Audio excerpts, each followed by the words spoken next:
What was the main reason for producing the Food System Environmental Report? At the moment, we're facing a dual dilemma of imbalanced diets that affect our health and the environment. So we wanted to see what changes in the future would affect future environmental and health pressures and how those could be mitigated. On a personal level, were you surprised by any of the findings? Yeah, what we found was really that we basically need to throw everything at the problem at hand. So in order to stay within environmental limits of the food system, we need really ambitious dietary changes to more plant-based diets, reductions in food loss and waste, and also very ambitious changes in technologies and management practices at the farm level. And the fact that we need to combine all those three together was quite surprising. In the report, you looked at the idea of a meat tax. So what impact could that have on people's dietary choices and on a climate level? And could it have a good effect? So one of the big things that came out is that without dietary changes towards more plant-based diets, we really basically don't have any chance of limiting global warming to below 2 degrees Celsius. So that means it's really paramount that we try to make it easy for consumers to adopt more plant-based diets. And there are various ways one could do that. For one, there is provision of information, for example, food labeling, but also updating national dietary guidelines to make them reflect better the current scientific understanding of what a healthy and sustainable diet is.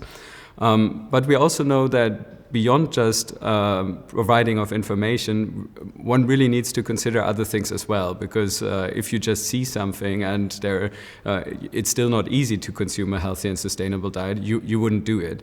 So what is really important is to change the whole food landscape, so that if you make a purchase decision or if you cook at home, you without thinking you do a good thing by basically consuming a sustainable diet. So and one of the most powerful ways of incentivizing dietary shifts, not only at the consumption level, but also throughout the whole supply chain, is to make foods basically reflect the true cost. And the true cost includes health costs that are at the moment not accounted for in the price, but also environmental costs. For example, at the moment we don't pay for the climate damages that the food production causes, nor do we pay for the negative health expenditure that is related to dietary diseases. So we looked at both of those aspects. From the environmental point of view, we found that in order for food to account for future climate damages, beef would need to be about 40% more expensive on average, and milk about 20% more expensive. If we look at it from a health perspective, there we found that it depends a little bit on whether it's processed or not. But if it's processed red meat or processed beef, for example, in high-income countries, it would need to be double its price to account for health expenditure associated with those diseases that red and processed meat consumption causes. And unprocessed red meat would need to be 20% more expensive. We also found that wouldn't be enough to shift diets basically towards a more plant-based flexitarian diet, for example. But we think it could send a strong signal. So, for example, if meat would be more expensive, not only would consumers maybe think twice about whether they would buy it, but also the food industry would probably develop more substitutes that would be easy to consume. And finally, a big thing with if you adjust prices is, of course, you don't want to make poor households worse off. So what is very important there is that you use part of the revenues to make other foods maybe cheaper, or to provide information what poor households can consume. And we did an analysis on food expenditure, and there we found that if people would actually change from their current diets to more plant-based diets, that could be up to a third cheaper in high-income countries. So that sort of speaks a little bit against this criticism that will hurt the poor. It actually wouldn't, and they would probably gain most from it from a health perspective, because at the moment the diets are really far from ideal. Please, can you talk a little bit about processed meats and the associated health costs to the NHS in the UK, as well as the global medical costs? Sure. So a couple of years ago, red and processed meat were declared carcinogens and likely carcinogens by the Cancer Agency of the World Health Organization. We calculated that in 2020, about 300 million US dollars would be used to treat the diseases associated with red and processed meat consumption. And apart from causing cancer, mostly colorectal cancer, those types of meat are also associated with causing coronary heart disease, stroke, and type 2 diabetes, all chronic diseases that need to be treated for quite a long period of time. And that is how we basically get to this fairly high figure. We calculated that if those foods would be taxed to reflect those that health expenditure, then about 40 million US dollars globally could be saved. So it's not all of it, but it would would go one step towards accounting for those negative impacts. With so much of the world's arable land limited to animal feed and not enough available to feed the projected human population increase, what changes could be made in agricultural and farming practices to help overcome this challenge? Yeah, well, land is a interesting problem. The thing with land is that why we are concerned about land is really the impact that land use has on biodiversity and the regulation of the carbon cycle through carbon uptake in forests. We know when particular pristine forests are knocked down, that has effects on both of those aspects. So we try to look at what does it take to basically preserve the current extent of cropland, meaning not adding extra pressure on it. And there we found that, again, one needs a combination of things. The biggest impact has actually if we continue to close yield gaps. And yield gaps means that is the gap between what you can get out from a specific piece of cropland versus what you actually get out. And you can increase yields by various ways. For example, selective breeding, also agroecological approaches like organic farming. So there are a couple of different means, and not all of them would involve GMO, for example, which lots of people are very wary about, and probably rightly so to some degree. So we found that those technological options would be very important, but those again have to be complemented also by dietary changes and reductions in food loss and waste. For example, dietary changes could reduce the pressure on croplands by about 20%, which would help. Of course, that only looks at cropland. So if we look at agricultural land in general, then 2/3 of that land is actually pasture land. So if we were to switch from our current diets towards more plant-based diets, there would be pasture land available for other uses. And some of that pasture land could be converted to cropland, but some of it could also be used to grow bioenergy crops, for example, which could suck CO2 out of the atmosphere. So by basically supporting dietary changes, you hit those two aspects. In your report, you said that red meat consumption must fall by around 90%. Could you expand on this? Sure. So we started our analysis of options to reduce environmental pressures from two perspectives. From one, we wanted to look at changes in basically management of farms and technological options that farms have, but we also wanted to look at what constitutes a healthy diet, because our idea was not only do we want to feed a growing population enough calories, but we want to feed them a healthy diet. So we assembled a group of researchers who basically looked at the current scientific understanding of what a healthy diet is and constructed a medium ambition diet and a very ambitious diet. The medium ambition diet only reflected current dietary guidelines, so they would include some maximum amount of red meat, sugar, and minimum amounts of fruits and vegetables. And the more ambitious diet is really more in line with what current research says.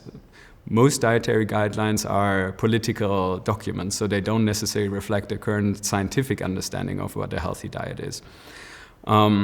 And it so happens that if we only look at the science, then it is clear that predominantly plant-based diets are the healthiest diets out there. One can dispute a little bit how much meat or animal products should be in a diet, but our analysis suggests that if it's predominantly plant-based, it could contribute to reducing premature mortality about 20%. And that is for flexitarian diets that only have about 1 serving of red meat per week. That is for pescatarian diets that have fish and seafood instead of meat. And that is also for vegetarian and vegan diets. And those would actually be slightly healthier because they substitute things for foods that we know have positive health impacts, like fruits, vegetables, legumes, whole grains, and nuts. If we take the least ambitious of those diets, that would be a flexitarian diet where you can still eat any food group you want, but in moderation. And the recommendation for red meat is such that if you compared it to current diets, in high-income countries, it would be a 90% reduction. Or said different, at the moment in high-income countries, we consume more than 10 times the amount that would be healthy for us. Globally, that is about 5 to 6 times as much. So that really shows you the scale of what we are talking about if we say we would want to move to sort of minimal, healthy and sustainable diets. Hypothetically speaking, if millions and millions of people shifted away from consuming red meat and instead consumed chicken, what effect would that have on the climate? We know that if we would shift from ruminant meats to other meats, then we probably would reduce our footprint just from that particular product by about a factor of 10, which is quite a bit. But if you compare that with how much you would reduce your footprint if you went to plant-based products, that is about a factor of 100. And that's the reason why shifting towards more plant-based diets has such a big impact, because we're really talking about different scales here. But if we're actually talking about big numbers, then those you only get if you switch to plant-based alternatives. And the reason there is really that it's really inefficient to feed basically inputs grain to an animal and then eat that animal. So to give you an example, you need about 10 kilograms of grain and other inputs to make a cow grow by 1 kilogram. For pork, it's about 6 kilogram, for chicken 3 to 4, and for fish like 1.5 approximately. So any basically animal product you look at, you need to feed much more for that animal to grow a comparative amount of body weight. Could you comment on the fact that this particular aspect of dietary impact on the planet is largely being ignored still by policymakers? Policymakers have traditionally looked at more supply-side measures, meaning some things they can change in the technological process of, for example, how we produce electricity. And only recently, the impacts of our consumption choices have come into focus. And it's really only if you move from production to consumption that you see how many resources are used in the food production process. So maybe it's a little bit understandable that that has come late to the policy discussion. But I think if you make that switch, then you really see how important that is. And now policymakers are slowly waking up to the fact that without those demand-side changes, we really have a very limited chance of avoiding dangerous levels of climate change. What do you think would most likely happen to the planet if we put all of our resources into only tackling carbon dioxide emissions while not changing our diet? Well, We calculated that even if the energy system would be completely decarbonized, let's say by 2050 or 2080, then towards the end of the century, the complete carbon budget that we have would be taken up by the food system.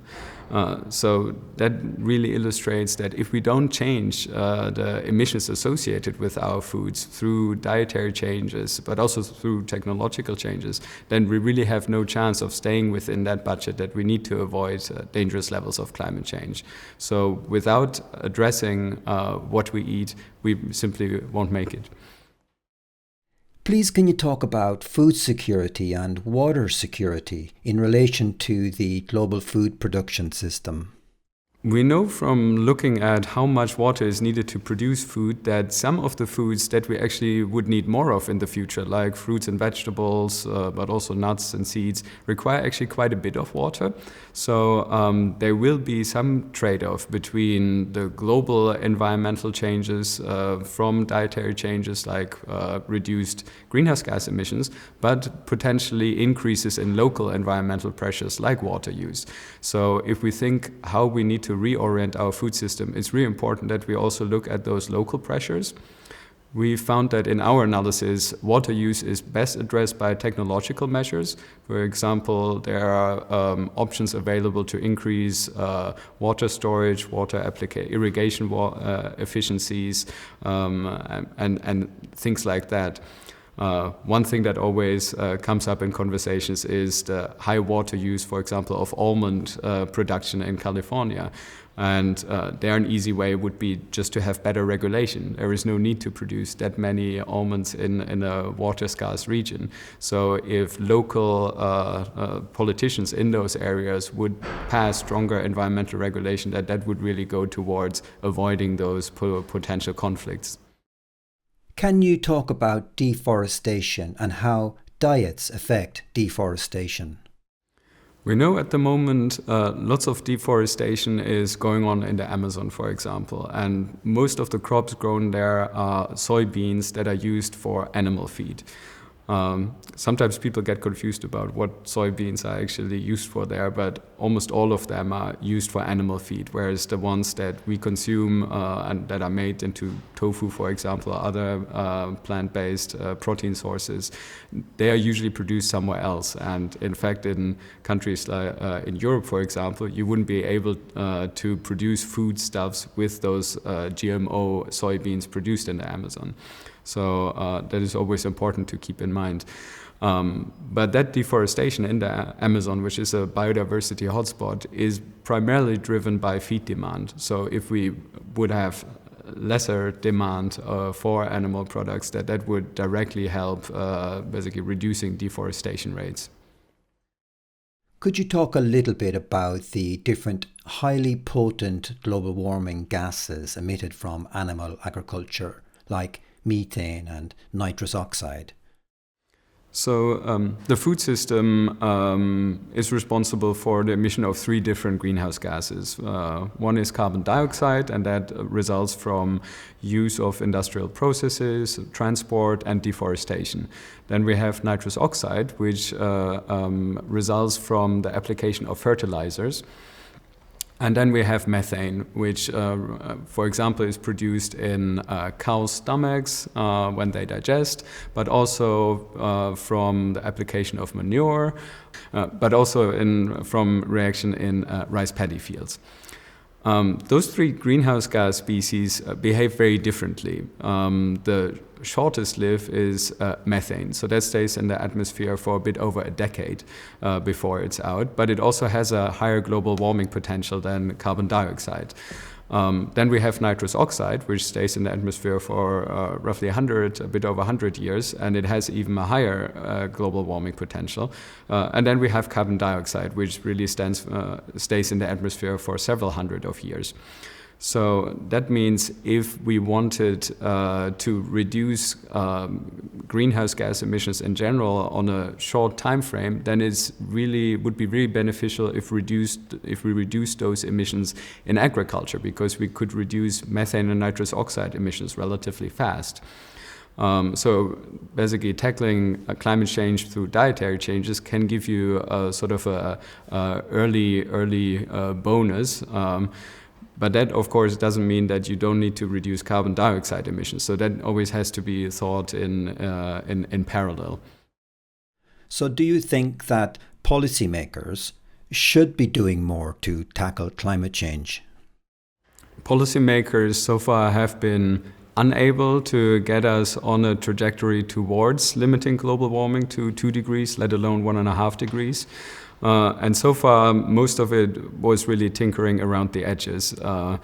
They have tried to clean up the energy system in some ways, and we see an increase in renewable electricity generation, but that's hardly enough to get us where we need to go. Tackling dietary changes will even be harder. It seems like politicians are somewhat afraid of telling populations what to eat or what better to eat, or even just setting the right incentives to support decisions that would be healthy and sustainable. So it seems like politicians are really a bit behind, and what is important is that there is really a big push in civil society to show that those changes won't be a nightmare and they can actually be accomplished. Can you talk about how much money could be saved in relation to diet change away from animal products? The economic implications of dietary changes are really hard to quantify. We know that multiple factors would be involved. Among those are changes in healthcare spending, changes in climate damages, but also maybe changes in jobs and the makeup of jobs. We try to put a figure on the two former aspects, avoided climate damages and avoided healthcare expenditure. For avoided climate damages, we estimated that dietary changes towards more plant-based diets could roughly save about $500 billion in 2050, which is a couple of percentage points of GDP in that year. Avoided healthcare expenditure that would be saved because you wouldn't have so many chronic diseases associated with imbalanced diets could save you about $1 trillion, so roughly double that amount.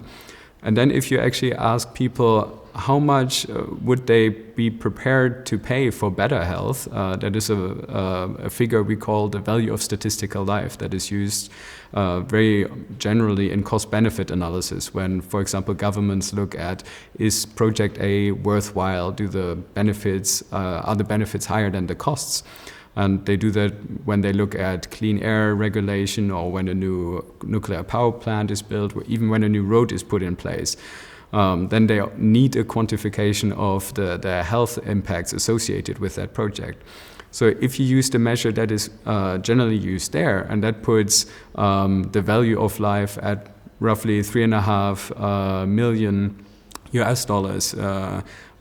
in Europe, but that figure obviously differs in other countries. But if you use those figures internationally, you get to a number that is about 30 trillion in 2050. That is about 13% of GDP in that year. That alone is roughly the amount that climate mitigation is estimated to cost you. So even those values of dietary changes alone and the health co-benefits would basically be enough to compensate for the mitigation costs that the complete economy would have to shell out. How then would a shift to a plant-based diet affect the global economic structure of food production? And the other aspect is obviously that the economic structure will change dramatically if we move towards a more plant-based diet. We estimated that even if you just look at fruits and vegetables, that the production of those would have to increase by, they would have to double essentially. So you would basically have to have another green revolution just for fruits and vegetables. Of course, that can't be accomplished if there is no support for farmers to make those shifts. So offering farmers incentives to shift from animal product production towards more plant-based product production would be very essential. Of course, that might have impacts on the number of jobs and the type of jobs. And at the moment, we don't know the exact impact of those. But what is clear is that there is a good reason why governments should really incentivize and support those dietary shifts and make sure that farmers have a good income and contribute to basically producing healthy and sustainable food products. There seems to be this idea that eating fish in place of land animal products is a better alternative to solving the problem with meat. What is your view on this? We know much less about fish, both from the health side and the environmental side. What is known is that it really depends critically on the species of fish eaten. So at the moment, about half of all fish is fished and half of it is produced in aquaculture systems. And those can have vastly different impacts depending how aquaculture is managed and how fishing is managed. We know that if you use deep sea nets, basically, and fish by trawling those nets, then the fish products can have greenhouse gas emissions that are as bad as beef. Same if you use certain aquaculture production methods, those can really up your carbon footprint by quite a bit. And we also know that certain management systems have resulted in widespread water pollution. So in the fish and seafood sector, it's really essential to have proper protection of marine resources, to not have overfishing, and to have proper regulation of aquaculture. And neither of those exist at the moment. And we also know that fish consumption in moderation reduces your risk of chronic diseases. The reason there is probably that the omega fatty acids contained in fish contribute to that. We know also that those omega fatty acids you can get from plant-based sources like nuts and seeds. So if you don't want to eat fish, it's no problem. You can get all the nutrients you need from plant-based sources. So I think that is always important to keep in mind. What other factors do you feel are important to communicate to the public regarding adopting more sustainable food choices? I think what sometimes bothers me in this whole debate is that if we talk about dietary changes towards plant-based diets, very often is framed in a way of, giving up on meat or giving up on a specific animal product. But if we look, that's not the way we look at technological changes. We don't think about, we're giving up coal or we're giving up that particularly dirty production method. There we talk usually about improving that production method. And I think from any perspective that we look at dietary change, that is really also the thing that applies there. We're talking about improving diets to make them healthier and more sustainable. So that is really not a story of giving up, that is about advancing what we eat. And I think that is a good thing to keep in mind here.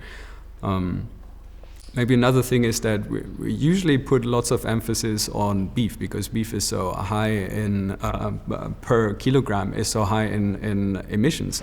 But if we look at our whole diets, then actually 20% of all food-related emissions are due to dairy. And dairy as such is not a very carbon-intensive product, but because we consume so much dairy, particularly in high-income countries, that really contributes so much in total to food-related emissions. So we really have to think not only about meat, but also about dairy in our consumption choices. Given everything that you have learned so far, do you ever get frustrated with how little is being done, or how do you feel on an emotional level as a scientist? Yes, definitely. It can be easy to despair when you work on health and climate change. But I think there are good signs everywhere. And if we don't stay positive, we might as well stop our research. For example, with dietary changes, you can see that specifically young folks in urban centers are already leading the shift towards more plant-based diets. What is worrying me a little bit is how can we take people by the hand who are not living in those centers and who are maybe older or have lower incomes.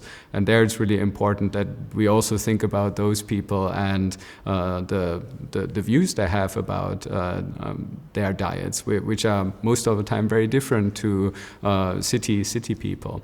So figuring out a good support system, hopefully supported by policy making and local community initiatives, will be very important, I think, in the future, and will be indeed essential to accomplish a population level improvements in diets and a shift towards more sustainable diets and more sustainable forms of living in general. How do you personally feel about the current situation that the world is in and the future of the planet? Well, I think I mentioned before, right? You can always look at it from is the glass half full or half empty? I guess if we wouldn't believe that it could be full again, we wouldn't do our job.